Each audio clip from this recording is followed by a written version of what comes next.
Hello guys, अस्सलाम वालेकुम, नमस्ते एंड सत श्री अकाल जी। कैसे हैं आप सब? उम्मीद है आप सब खैरियत से होंगे, खुशहाल होंगे, फिटफाट होंगे, मजे में होंगे। हम मैं आपके होस्ट, मेरा नाम मोहम्मद शबान, मेरे साथ है जी मैं हूं मिस्टर पतलू।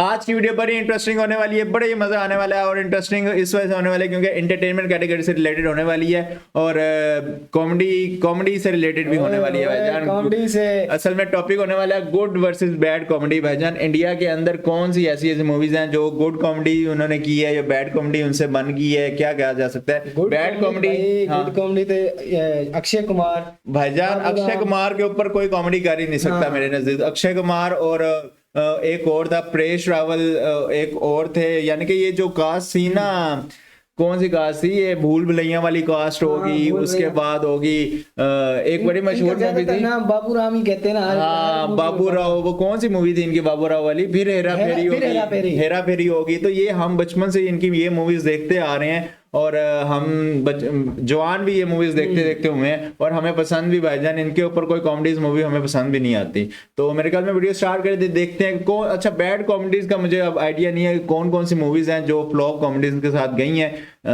या जिनसे कॉमेडी हो नहीं सकती, वो कॉमेडी वाली लाइन में आ गए थे, तो उनको बैड कॉमेडी कहा जा सकता है। इन तीन का तो जोड़ी है, ये स्लिम सेट, ये तीन तो भाई ये हो गया दूसरे। फिर इनके नीचे आ जाते हैं गोलमाल, हमने देखी है, उनमें जो कास्ट है अजय देवगन हो गए और बाकी सारी चीजें होगी, वो सारे वो हमारे फेवरेट एक्टर्स हैं। तो मेरे ख्याल में वीडियो स्टार्ट, लेकिन हमारे नजदीक ना भाईजान ओजी जो है वो अक्षय कुमार है। अक्षय कुमार को ना हमेशा हम एंटरटेनमेंट कैटेगरी में देखना चाहते हैं, उनपे ना वो सीरियस रोल सूट नहीं करते। तो मेरे ख्याल में वीडियो स्टार्ट करते हैं और देखते हैं कि कौन सी ऐसी वो कॉमेडी से रिलेटेड आज वीडियो आई है हमारे सामने।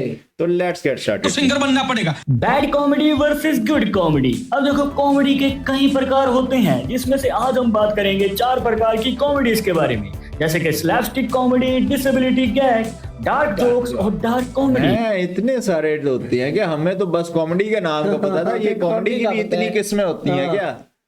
अब इन दोनों के बीच में क्या फर्क है, सब्र रखो, सब पता चलेगा। हाय नो, ये सब सुनने के बाद कुछ लोग सोच रहे होंगे कि भाई कॉमेडी के इतने प्रकार कहां से निकाल दिए, कॉमेडी तो कॉमेडी होती है ना। पर नहीं, यहाँ पे बहुत बड़ा फर्क है। और जैसे जैसे मैं आपको बैड और गुड एग्जांपल्स दिखाऊंगा, आपके सारे डाउट्स क्लियर हो जाएंगे और इसी बहाने कुछ नया सीखने को भी मिलेगा। चलो शुरू करते हैं सबसे पहले स्लैपस्टिक कॉमेडी के साथ। इसमें ज्यादातर फिजिकल कॉमेडी का यूज किया जाता है, बॉडी लैंग्वेज का यूज किया जाता है, कई बार तो ओवर द टॉप एक्सप्रेशंस भी होते हैं, जैसे कि किसी को थप्पड़ मारना, चप्पल से मारना, या फिर गिर जाना, या फिर उसको डंडे पड़ना। पर इसे इस तरीके से दिखाया जाता है कि कैरेक्टर के लिए तो वो बड़ी दिक्कत की बात है, पर हमें देख के हंसी आती है। पर आजकल की कॉमेडी मूवीज में ये कुछ ज्यादा ही कर दिया जाता है, जिसके कारण उसे देख के हमें हंसी नहीं बल्कि क्रिंजी फील होता है। इसे अच्छे से समझने के लिए एक एग्जांपल देखते हैं। Bad example in a slapstick comedy.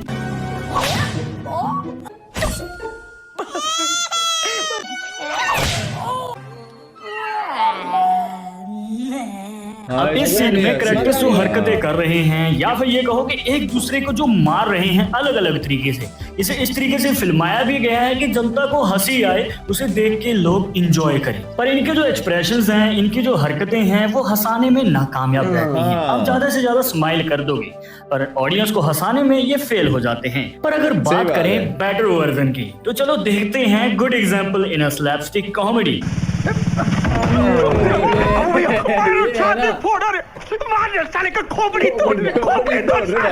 Hera Pheri और फिर हेरा फेरी में जब बाबू राव का 2 बार सिर फोड़ा जाता है, तो भाई बाबू राव को बहुत दर्द हो रहा है, पर हमें देख के हंसी आ रही है। क्यों? क्योंकि इस सिचुएशन में मारने वाले के एक्सप्रेशंस और जिसको लग रही है उसके एक्सप्रेशंस एकदम ऑन पॉइंट हैं, जिसे देख के हमें हंसी आती है। और एक्टर्स की परफॉर्मेंस के कारण भाई आप इस सीन को चाहे कितनी बार ही क्यों ना देख लो, हर बार हंसी आएगी। इसके बाद आती है डिसेबिलिटी गैग। ये अलग तरीके की कॉमेडी है। इसमें क्या होता है, अगर कोई अपाहिज है, हैंडीकैप्ड है, या फिर किसी का कोई बॉडी पार्ट काम नहीं करता है, मतलब अगर किसी को शारीरिक तौर पे कोई प्रॉब्लम है, तो उस कैरेक्टर की डिसेबिलिटी को इमोशनली नहीं बल्कि हिलेरियस तरीके से दिखाया जाता है कॉमेडी मूवीज में। आई नो रियल लाइफ में किसी की भी डिसेबिलिटी का मजाक नहीं उड़ाना चाहिए, पर सिनेमा में ऐसा बहुत लंबे समय से होता आ रहा है, तो मुझे लगा आपको एक बार एक्सप्लेन करना तो बनता है। यहाँ पे अब हम देखेंगे good example in a disability gag. मेरी एक टांग नकली है, मैं हॉकी का बहुत बड़ा खिलाड़ी था। एक दिन गलती से उदय भाई के लिए मेरे मुंह से गलत निकल गया, तो मजनू भाई ने मेरी यार ये मजनू भाई ना, यार हम मजनू भाई को दोबारा स्क्रीन पे देखना चाहते हैं यार। इनके दूसरी वेलकम भी हमें कुछ खास नहीं लगी थी, लेकिन ये पहली मूवी इन्होंने बना दी थी ना यार, अखीर कर दी कसम से। आई नो भाई, यहाँ पे ये सच में हैंडीकैप नहीं था, इसकी सच में टांग नहीं टूटी थी, पर ये तो हमें बाद में पता चलता है ना। और ये जानने के बाद भी कि इसकी टांग तोड़ी गई है, हम इसके लिए दुख फील नहीं करते हैं,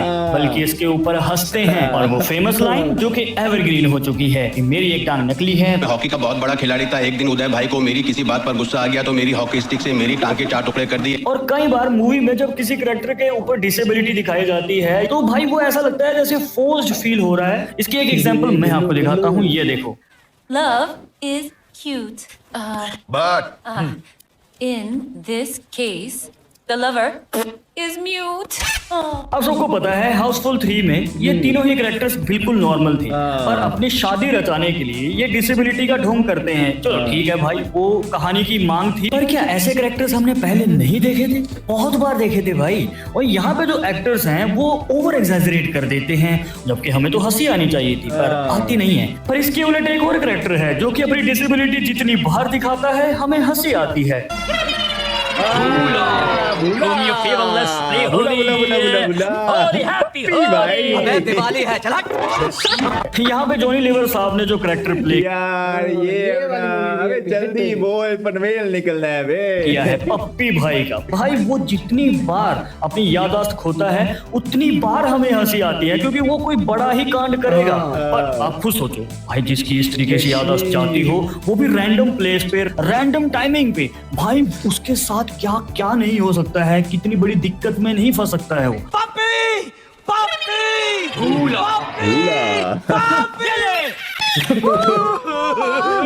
माधव तू किसी को मुंह दिखाने के लायक नहीं रहा। और इसके बाद आते हैं डार्क जोक्स और डार्क ह्यूमर। अब इन दोनों के बीच में क्या फर्क है, चलो एक एक करके जानते हैं। डार्क जोक वो कैटेगरी है जहाँ पे भाई डबल मीनिंग डायलॉग्स बोले जाते हैं। श्रीकांत, ये श्रीकांत कौन सी फिल्म का है सर? विक्की डोनर। और इतना खतरनाक हथियार होने के बाद भी कई बार एक्टर्स या फिर फिल्म मेकर्स ऑडियंस को हंसाने में फेल हो जाते हैं। चलो देखते हैं bad example in a dark jokes. अरे लड़के देखते हैं ये सब यार।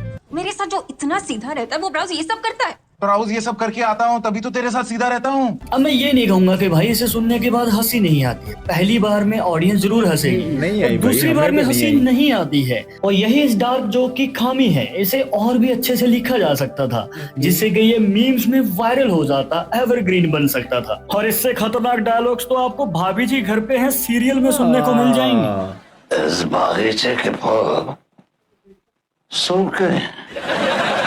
ड्राई फ्रूट का अपना अलग ही मजा होता है ठक्कर साहब। तो चलो अब हम देखते हैं good example in a dark jokes. एक बार हमने मुंह बोली बहन की इज्जत बचाई थी, उसने हमें लॉरी गिफ्ट में दी थी, उसका नाम लिख दिया बहन की लॉरी। भाई इस डार्क जोक को तो एक्सप्लेन करने की भी जरूरत नहीं है, क्योंकि सबको पता है कि यहाँ पे सीधा सीधा गाली दी जा रही है, बस शब्दों का हेर फेर है। यही नहीं, एक और डार्क जोक है, ये भी सुनो। फिर मैं चिंटू है, नहीं, मेरे को एक मौका देंगे, चिंटू हो जाएंगे। अब डार्क जोक्स के बारे में तो आपने समझ लिया होगा कि डबल मीनिंग डायलॉग्स के द्वारा लोगों को हंसाया जाता है। पर जब बारी आती है डार्क कॉमेडी की, तो इसमें पूरी की पूरी सिचुएशन को देखा जाता है, किसी के साथ कोई बुरी घटना तो नहीं हो रही। अब कैरेक्टर के हालात चाहे कितने भी बुरे क्यों ना हो, ऑडियंस को हंसी आनी चाहिए, पर कई बार फिल्म मेकर्स इसे दिखाने में फेल हो जाते हैं। और यहाँ पे आती है bad example in a dark comedy. अरे शादी को 6 महीने नहीं हुए और तू घर छोड़कर भाग गई। ये यहाँ रह गई ना तो हमारे ग्रैंड फिनाले वाह एपिसोड सारे इसकी चुगलियों में घुस के रह जाएंगे। भाई लड़की को घर से निकाला गया है, पर घर वाले उसकी केयर नहीं कर रहे हैं, उनको तो टीवी प्रोग्राम्स देखने तक मतलब है। अब इस सिचुएशन में हंसाने की कोशिश तो की गई है, पर ऑडियंस को हंसाने में ये फेल हो जाते हैं। और अब हम देखेंगे good example in a dark comedy. ये सीन देखो।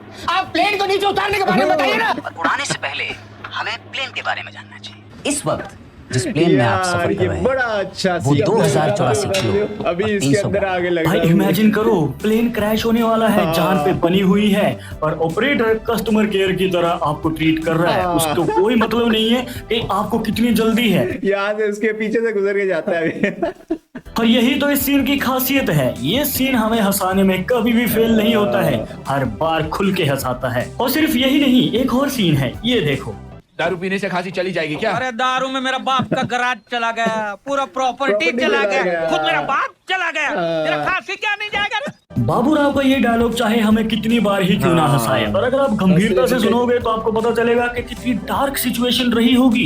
दारू पीने से उसका बाप तक चला गया तो सोचो बाबूराव के ऊपर क्या क्या बीती होगी। और आपको पता ही है बाबूराव के साथ जो होता है वो हिलेरियस होता है, और इसलिए ये सिचुएशन डार्क होते हुए भी हमें फनी फील होती है। और अगर आपको कॉमेडी का ये कंपैरिजन पसंद आया हो तो आपको ये वीडियो जी, ये वाली वीडियो ऑलमोस्ट यहाँ पे एंड हो चुकी है यार। अच्छा, इसने सारी एग्जांपल्स ना बिल्कुल ठीक दी थी, और वाकई में जो उसने ना बैड एग्जांपल्स दी थी उसमें हमें बिल्कुल ठंडे बैठे में हमें कोई हंसी नहीं आई भाई। वाकई में हंसी वाली बात ही नहीं थी। हाँ, हंसी समझ तो बंदे को आ जाती, लेकिन उसमें वो इतनी हंसने वाली बात ही नहीं हालांकि थी। जहाँ तक डायलॉग की बात है, डायलॉग सेम तरह के होते। हाँ, बस वो एक ना प्रेजेंटेशन का फर्क हो जाता है, जो बोल रहा है वो कौन है वो। अब यही अक्षय कुमार होता है, या यही कोई दूसरा जॉनी लीवर होते हैं, या यही कोई वो अजय देवगन होते, बाबूराव होते। ये टॉप क्लास के एक्टर्स है भाईजान इंडियन फिल्म्स के अंदर, और फिल्म इंडस्ट्री के अंदर इस तरह के एक्टर्स नहीं मिलने वाले। और मुझे सुनने में आया है भाईजान के वो कौन सी मूवी है, गोलमाल 5 आ रही है, और उधर अक्षय कुमार भी उसमें इस दफा एंट्री मार रहे हैं भाई अक्षय कुमार भाई सच्ची में गोलमाल 5 लॉन्च होने वाली है। मेरे ख्याल में उसकी वो प्रोडक्शन स्टार्ट हो गई, नंबर 1 होने वाली है। हाँ जी भाई, वो स्टार्ट हो चुकी है उनकी फिल्म मेकिंग, और जल्दी आने वाली है। तो गाइस, आपको कैसी लगी ये मूवी आपने लाजमी बताना है। मूवी नहीं, सॉरी, ये वीडियो वाली कैसे लगी है। मूवीज देख देख के ना हम भी मूवीज में खूब गए, तो आपने लाजमी बताना है आपको कैसी लगी है। बाकी कोई भी टॉपिक हो आप हमें सजेस्ट कर सकते हैं, हम डेफिनेटली इस पर रिएक्शन देंगे। बहुत सारा ख्याल रखना है अपने फैमिलीज का। मिलेंगे आपसे नेक्स्ट वीडियो में किसी नए टॉपिक के साथ, किसी नई वीडियो के साथ। टिल देन टेक केयर जी।